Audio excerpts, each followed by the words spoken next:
What's the meaning of cabling?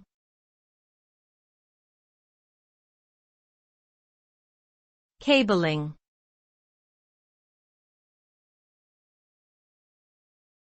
Cabling.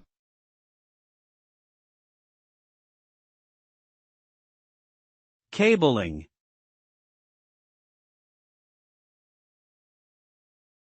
Cabling.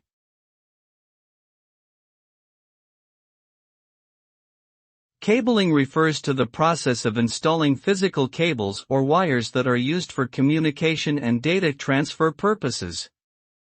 This can include copper cables, fiber optic cables, or wireless transmission. The result of cabling is the establishment of a reliable and efficient network infrastructure.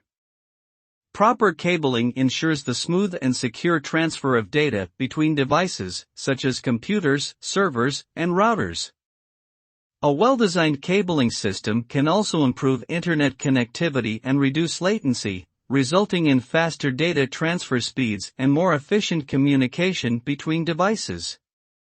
Overall, cabling is an important aspect of building a modern technological infrastructure that supports the needs of both individuals and organizations.